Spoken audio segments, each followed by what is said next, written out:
আসসালামু আলাইকুম। আমি ডাক্তার মিরাজুল ইসলাম, ফেনী হোমিওপ্যাথিক মেডিকেল কলেজে প্রভাষক।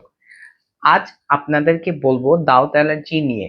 এটি কি, কেন হয়, আর কিভাবে হোমিওপ্যাথিক চিকিৎসায় ভালো হয়। আমরা একটু জেনে নিই দাউত অ্যালার্জি জিনিসটা কি। দাউত অ্যালার্জি আসলে এক ধরনের ফাঙ্গাল ইনফেকশন যা ত্বকের আক্রমণ করে। গরম বা ভেজা পরিবেশে এই জীবাণু দ্রুত বৃদ্ধি পায় এবং চিকিৎসা না করলে শরীরে এক স্থান থেকে আরেক স্থানে দ্রুত ছড়িয়ে পড়ে। দাউদ হলে বুঝবো কিভাবে, সেটির কিছু লক্ষণ আমরা জেনে নিই। ত্বকে লাল বা বাদামি বৃত্তাকার দাগ থাকবে, চুলকানি ও জ্বালা হবে, আক্রান্ত স্থানে শুষ্ক বা খসখসে হয়ে যাবে।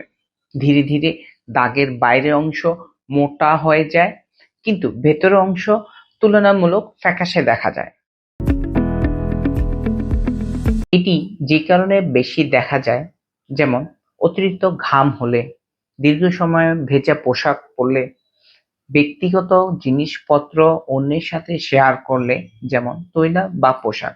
এছাড়া ডায়াবেটিস বা রোগ প্রতিরোধ ক্ষমতা কম থাকা ব্যক্তিদের ঝুঁকি বেশি হয়। হোমিওপ্যাথিক চিকিৎসা অনুপাতে হোমিওপ্যাথিক আমরা দাউত অ্যালার্জি শুধু বাহ্যিকভাবে নয়, ভিতর থেকে চিকিৎসা করি।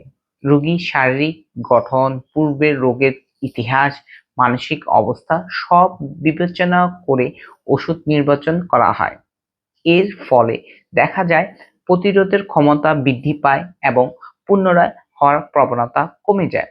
ইনশাল্লাহ সঠিকভাবে ওষুধ গ্রহণ করলে এবং নিয়ম করে চললে কয়েক সপ্তাহের মধ্যে এটি উন্নতি হওয়া দেখা যায়।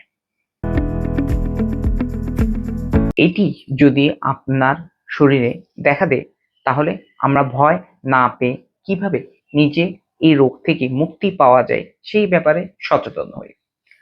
পরিষ্কার পোশাক পরুন, নিজের পার্সোনাল তৈলা ব্যবহার করুন, ত্বক সবসময় পরিষ্কার ও শুষ্ক রাখুন।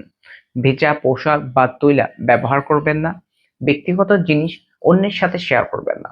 অ্যালার্জি জাতীয় খাওয়া বর্জন করবেন। দাউত অ্যালার্জি অবহেলা করলে জটিল হতে পারে, তাই দেরি না করে সঠিক হোমিওপ্যাথিক চিকিৎসা নিন।